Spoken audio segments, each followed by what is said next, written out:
안녕하세요. 결혼 7년 차에 아이 하나를 키우고 있는 30대 여성입니다. 제가 이렇게 여기에 찾아온 건 제가 비로소 남편과 완전히 남남이 되었거든요. 그래서 그동안 어디에도 말하지 못했던 제 이야기를 마지막이다 생각하고 허심탄회하게 털어놓으러 왔어요. 물론 다 끝난 마당에 구질구질하게 못하러 옛날 이야기를 하냐 하는 사람들도 있겠지만요. 제 나름대로의 마지막 의식이라고 생각해 주시면 감사하겠네요. 남편과 결혼 이야기가 오가던 당시만 하더라도 남편은 물론이고 시댁 식구들과도 사이가 안 좋은 건 아니었어요. 만약에 그랬다면 결혼 자체를 하지 않았겠지요. 남편과는 지인의 소개로 만나 인연을 사귀었는데 당시 남편은 회사를 다니는 직장인이었어요. 다만 공무원 시험에 3년이란 시간을 쏟아붓고 그래도 결과가 좋지 않아 뒤늦게 직장 생활을 시작한 경우였거든요. 그래서 결혼 이야기가 나왔을 때도 모아놓은 돈이 많지가 않더라고요. 그런데 지금이라면 돈을 좀 더 모으고 결혼하자 했을지도 모르겠지만 그 당시에는 제 나이가 32로 홍기가 꽉 찼었다고 해야 할까요? 그렇다 보니 친정부모님 주변에서 딸은 언제 시집가냐, 그래서 손주는 언제 안아보냐, 간섭하는 친인척들이 꽤나 계셨던 것 같아요. 친정부모님은 돈도 돈이지만 홍기를 놓치지 않았으면 좋겠다며 결혼을 그냥 진행하라 하셨습니다. 그리고 솔직히 저도 한 살이라도 어리고 예쁠 때 드레스를 입고 싶은 마음이 있었거든요.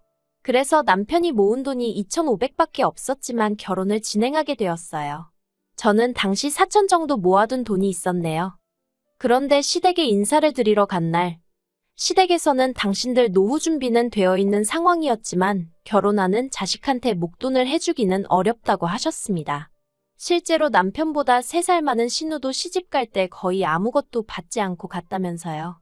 솔직히 시부모님이 해놓고 사는 걸 보면 그렇게 빠듯해 보이지는 않았지만 어쨌든 없다고 하시는데 제가 그걸 추궁할 것도 아니고 당장 남편도 별말 없이 가만히 있었거든요. 그래서 조금은 서운한 마음이 들었지만 알겠다고 했습니다. 그렇게 7천이 조금 안 되는 돈을 가지고 신혼집을 알아보기 시작했어요. 그런데 저희가 가진 돈으로는 선택지가 많지 않더라고요. 아무리 발품에 손품, 눈품까지 팔아봐도 제대로 된 집에 들어가기란 하늘의 별 따기처럼 느껴졌달까요. 오죽하면 부동산에 갔다 온 날이면 저도 모르게 눈물이 나서 퉁퉁 부은 눈으로 잠들기도 했지요. 그리고 이런 상황을 제가 아무리 티내지 않으려고 했어도 결국 친정어머니가 눈치를 채셨던 모양입니다.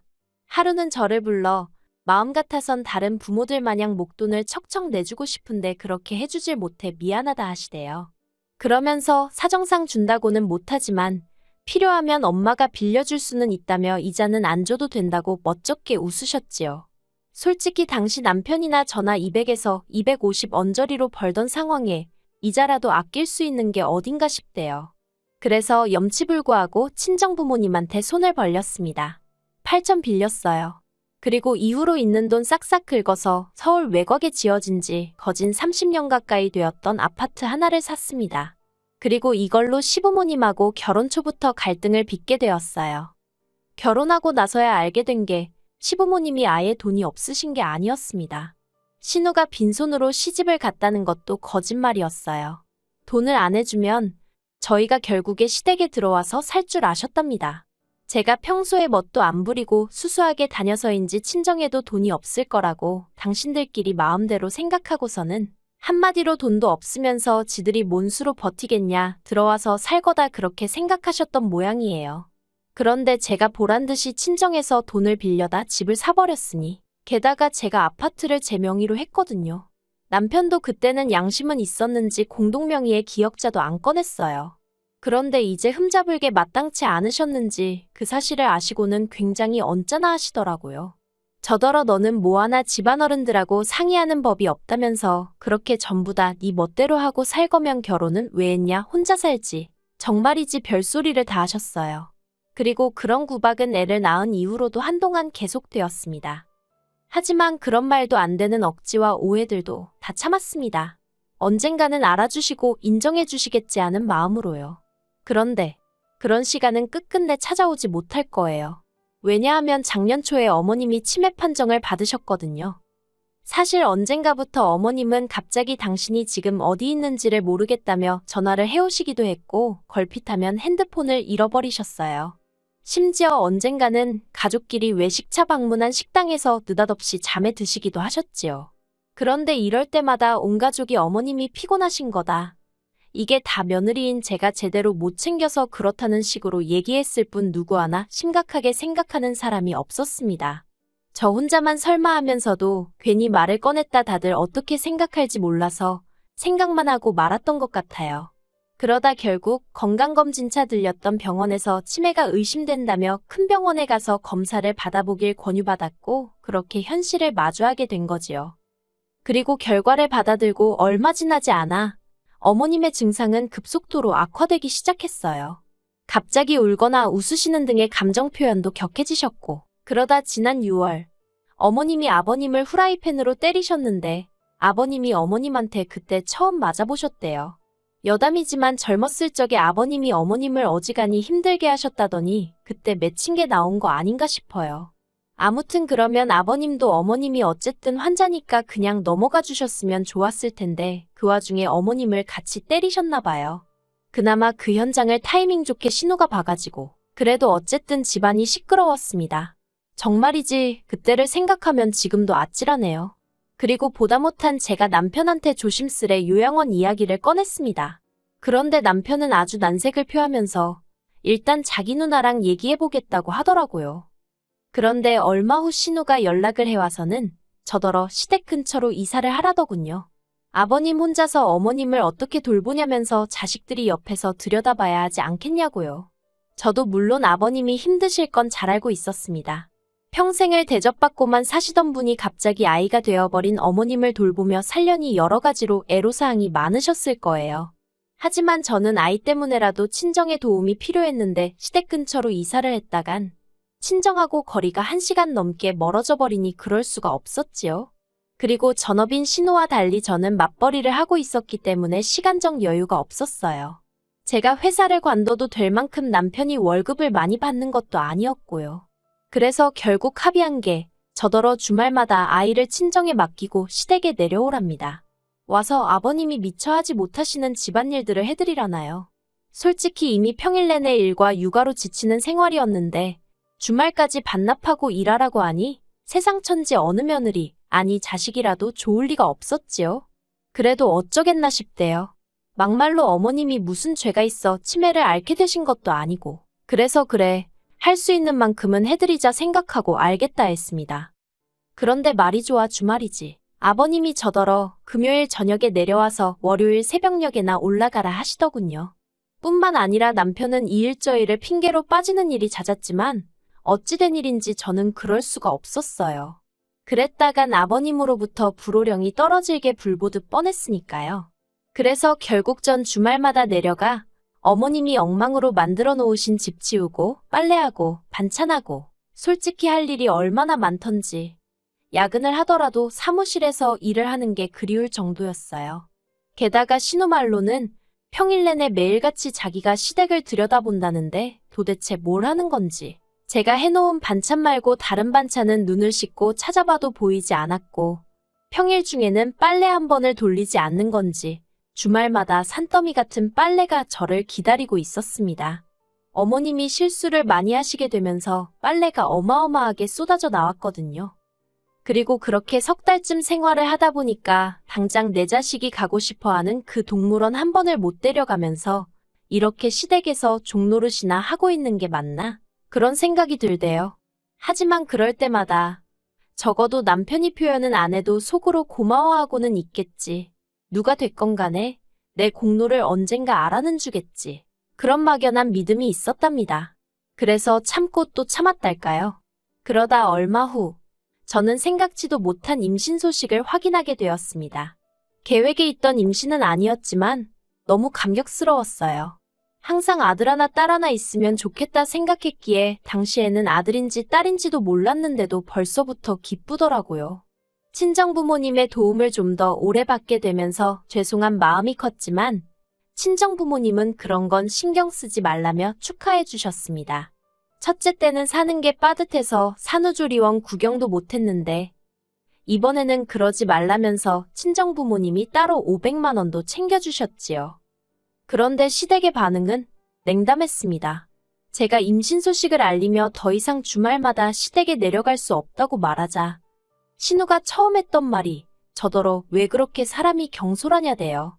황당해서 경솔하다니 그게 무슨 소리냐 했습니다.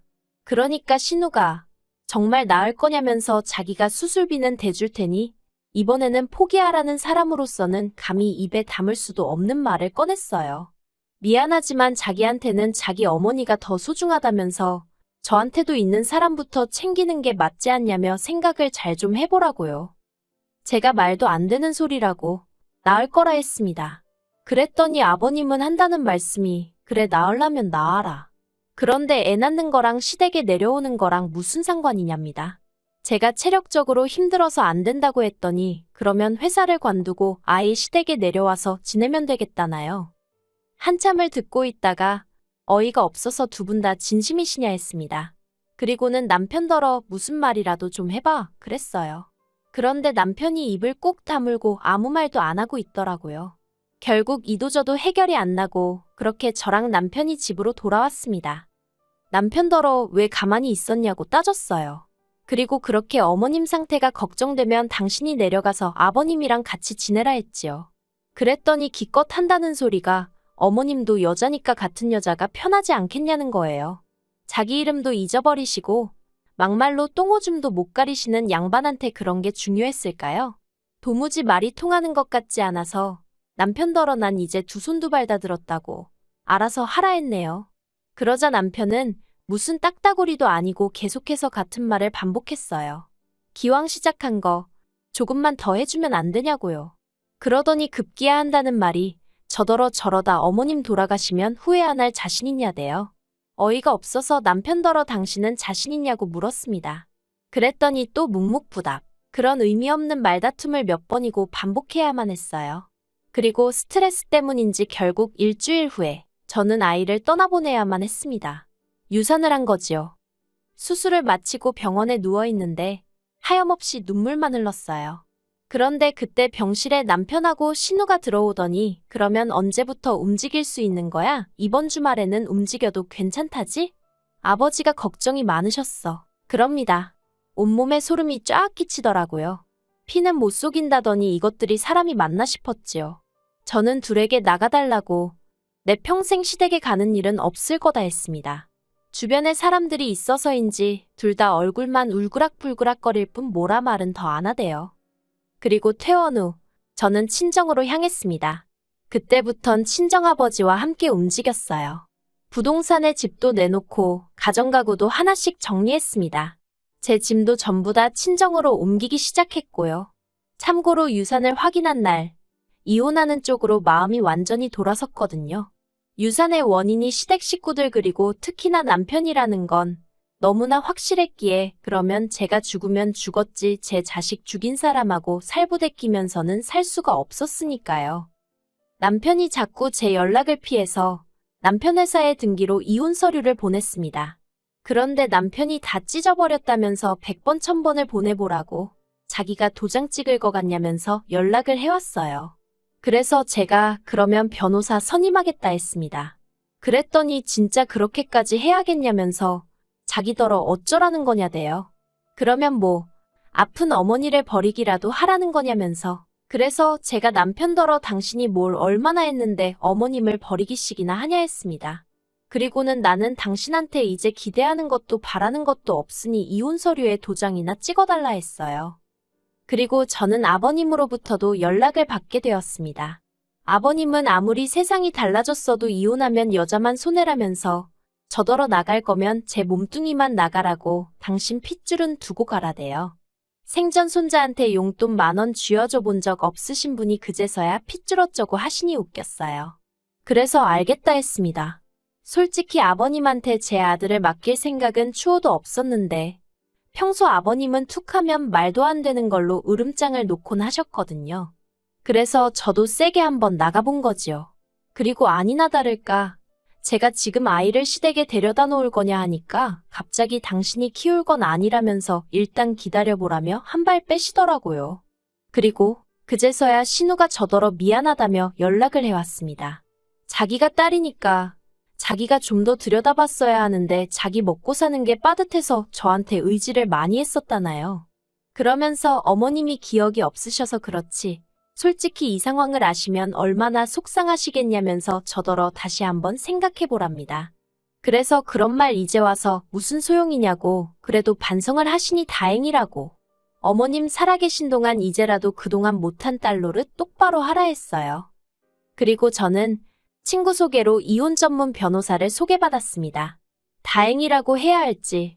친정부모님한테 돈 빌려서 집을 살 때 세무사의 조언을 따라서 증여받은 것처럼 샀거든요. 그렇다 보니 집값이 상당히 올랐는데도 남편하고 나눌 게 없었어요. 정말 그땐 안도의 한숨이 나오대요. 솔직히 이혼하고 나면 혼자서 아이를 어떻게 키우나 걱정이 많았으니까요. 그리고 핏줄 타령하던 시댁 식구들도 막상 제가 이혼 소송 걸겠다니까 애 내놓으라 소리를 안 하더군요. 아무튼 여러 가지로 대단한 집구석이다 싶었습니다. 그리고 결국 소송 대신 협의 이혼했어요.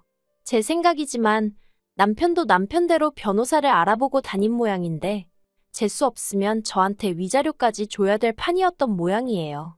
그래서인지 자기가 먼저 꼬리 내리고는 저더러 협의 이혼하자대요. 저도 남편하고의 관계를 질질 끌어가고 싶은 마음은 없었기에 그러자 했고요. 그렇게 저희가 남남이 되었어요. 솔직히 이혼녀라는 타이틀을 가지고 혼자서 아들을 잘 키울 수 있을지 걱정도 되고 두렵고 떨립니다. 지금보다 더 강한 엄마가 되어야겠지요. 저에게 마지막으로 바람이 하나 있다면 나중에 아이가 저를 이해해주면 좋겠다는 거예요. 엄마는 그저 너에게 행복하고 안정된 가정을 주고 싶었다는 걸.